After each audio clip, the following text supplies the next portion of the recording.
लगातार सरकारों से उसके लिए संपर्क किया, इनकी ये नागरिकता की मांग रखी और हमको बड़ी आज प्रसन्नता है कि केंद्र की भारतीय जनता पार्टी की सरकार ने इनकी वो मांग स्वीकार की है। जितने भी सेवा भारती से और विश्व हिंदू परिषद से उनको सबको बहुत धन्यवाद कहते हैं। राजधानी दिल्ली के आदर्श नगर इलाके में बसे हिंदू शरणार्थी के सहायता हेतु सुशीला मार्ग के E1 पर खोले गए इस निशुल्क CAA सहायता केंद्र के इस उद्घाटन कार्यक्रम में विश्व हिंदू परिषद के पदाधिकारियों द्वारा किया गया। इस निशुल्क सहायता केंद्र के उद्घाटन कार्यक्रम दिन शनिवार 16 मार्च 2024 की सुबह कर यहां कार्य शुरू कर दिया गया है। इस कार्यक्रम के दौरान विश्व हिंदू परिषद के मुखर्जी नगर जिले के पदाधिकारी के साथ साथ मुख्य अतिथि के रूप में प्रांत मंत्री विश्व हिंदू परिषद भी पहुंचे। साथ ही विश्व हिंदू परिषद के झंडेवालान विभाग के कई और गणमान्य पदाधिकारियों के साथ साथ अन्य लोग भी इस कार्यक्रम में मौजूद रहे। विश्व हिंदू परिषद के पदाधिकारी ने बताया कि हमारी टीम शुरू से ही हिंदू शरणार्थियों के लिए तरह तरह से सहायता पहुंचाने का काम करती है और इस खुशी की घड़ी में भी हम उनके साथ खड़े हैं। इसलिए आज यहां पर इस कार्यक्रम के माध्यम से निशुल्क सहायता केंद्र का उद्घाटन किया गया है। साथ ही और क्या कुछ कहा और क्या मुख्य रहा, खुद कार्यक्रम में मौजूद पदाधिकारियों और आयोजकों से ही सुनिए। मैं 2014 में आया हूँ। अच्छा। और भी हमारे 2013 में भी आए हैं, 14 में भी आए हैं। अच्छा। फिर इनके बाद तो 17-18 में बहुत लोग आए हैं। अच्छा अच्छा अच्छा। तो इसी से आज जो हमारी जो ये विषय था कि जो कैंप में जो CA पास हुआ है पूरे भारत में, तो इसमें से जो अपना विश्व हिंदू परिषद के तरफ से जो कार्यकर्ता है उन्होंने ये व्यवस्था की है कि भाई ये कंप्यूटर लगेगा और जितने भी लोग हैं इनके ऑनलाइन फार्म भरे जाएंगे और इनमें 1 रुपया भी खर्चा नहीं लगेगा। और इसमें जो पूरे जितने भी कैंपें हैं कहाँ से भी आ सकते हैं यहाँ, तो इसीलिए अपने पूरे विश्व हिंदू परिषद के तरफ से ये कैंप लगाया जा रहा है और हम उनको धन्यवाद कहते हैं जो ये पहले भी हमारी हेल्प की है गारंटी देने में और कागजात में, कोई भी अपने राशन में, जुगियों में सारी उन्होंने हेल्प की है। और हम जितने भी भाई हैं हमारे गारंटर है और कार्यकर्ता है, जितने भी सेवा भारती से और विश्व हिंदू परिषद से, उनको सबको हम बहुत धन्यवाद कहते हैं जो हमारे इधर पुणे 300 परिवार जहाँ रहते हैं उनके 50-60 परिवार होंगे। तभी तो बच्चे कोई स्कूल भी नहीं जा रहे होंगे कोई? बच्चे तो ऐसे स्कूल में जा रहे हैं जो एडमिशन जो आधार कार्ड बना था पढ़ रहे हैं, जो अच्छा। सरकारी स्कूलों में पढ़ रहे हैं और ट्यूशन में भी जाते हैं। अच्छा।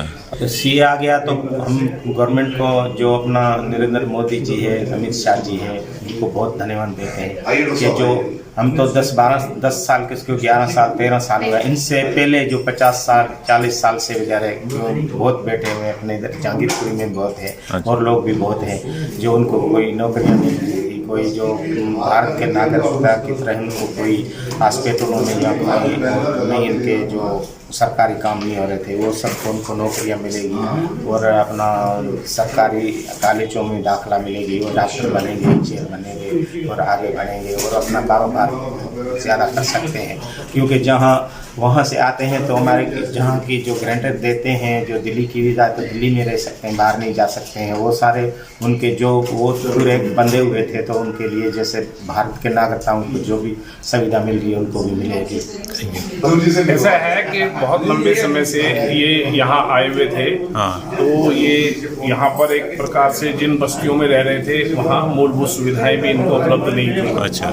विश्व हिंदू परिषद लगातार लगभग पिछले 30 सालों से इस सब के लिए प्रयत्न कर रहा है कि भाई इनको जो मूलभूत सुविधाएं मिले, इनके बच्चों को शिक्षा मिले, इनको रोजगार मिले। तो अभी जो उनकी सबसे एक बहुप्रतीक्षित जो मांग थी वो थी कि भाई हमको यहाँ की नागरिकता मिले। अच्छा। ताकि जो एक भारत के नागरिक होने के नाते से जो अधिकार मिलते हैं वो इनको भी पूरे अधिकार मिले।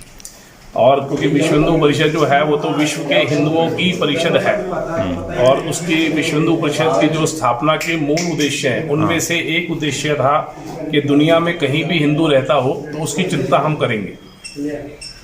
तो हमने लगातार सरकारों से उसके लिए संपर्क किया, इनकी ये नागरिकता की मांग रखी और हमको बड़ी आज प्रसन्नता है कि केंद्र की भारतीय जनता पार्टी की सरकार ने इनकी वो मांग स्वीकार की है और अब इनको ये नागरिकता संशोधन अधिनियम के तहत इनको नागरिकता प्रदान की जाएगी। उसके लिए एक ऑनलाइन पोर्टल केंद्र सरकार ने बनाया है, मोबाइल ऐप भी केंद्र सरकार लॉन्च करने जा रही है। तो अब ये सब लोगों को वहाँ ऑनलाइन पोर्टल पर किसी प्रकार की दिक्कत ना आए, इनके डॉक्यूमेंट सब ठीक से सबमिट हो जाएं। अगर कोई डॉक्यूमेंट अनफॉर्चुनेटली मिल नहीं रहा है तो उसको कैसे, उसका वैकल्पिक व्यवस्था क्या हो सकती है, उन सब बातों में हम इनकी जो तकनीकी सहायता है वो इनकी हम करेंगे, ताकि इनको किसी भी को भी एक भी रुपया उसके लिए देना ना पड़े। कितनी देर के लिए ये रहेगा कैंप? ये मुझे लगता है कि जितनी यहाँ संख्या है उस हिसाब से लगभग 2 महीने में ये प्रक्रिया पूर्ण हो जानी चाहिए। अच्छा। क्या है, दिल्ली के अंदर लगभग 6 स्थानों पर ये अभी कैंप के रूप में रह रहे हैं। अच्छा। लेकिन इसके अलावा तिलक नगर पर जो अफगानिस्तान से आए हुए अपने सिख शरणार्थी बंधु हैं वो रह रहे हैं। बलूचिस्तान से आए हुए भी कुछ शरणार्थी बंधु हैं अलग अलग स्थानों पर। दिल्ली में भी आज से नहीं आ रहे, लगभग मैं कह सकता हूँ कि एक बहुत लंबे समय से दिल्ली के अंदर, क्योंकि जब से ये दिल्ली के भारत के विभाजन के बाद जो पाकिस्तान के रूप में एक इस्लामिक देश की स्थापना हुई और वहाँ जिस तरीके से प्रताड़ना शुरू हुई, उसके कारण ये पलायन लगातार आज़ादी के बाद से ही चल रहा है। अब जा करके उनको केंद्र की सरकार के द्वारा एक प्रकार से हम कह सकते हैं कि उसको अपने हिंदू भाइयों को ऑन किया गया है और उनके लिए नागरिकता प्रदान करने का ये कानून बनाया गया है। उसके लिए हम केंद्र सरकार के भी बड़े आभार। फिलहाल विश्व हिंदू परिषद की तरफ से किए जा रहे प्रयास से हिंदू शरणार्थी खुश नजर आए। अब देखने वाली बात यह होगी कि पाकिस्तान के सिंध से आए सभी हिंदू शरणार्थी जो दिल्ली के अलग अलग इलाकों में बसे हुए हैं, उन शरणार्थियों को भारत की नागरिकता कब और कितनी जल्दी मिलती है। भारत दर्पण टीवी के लिए सेजल प्रजापति की रिपोर्ट।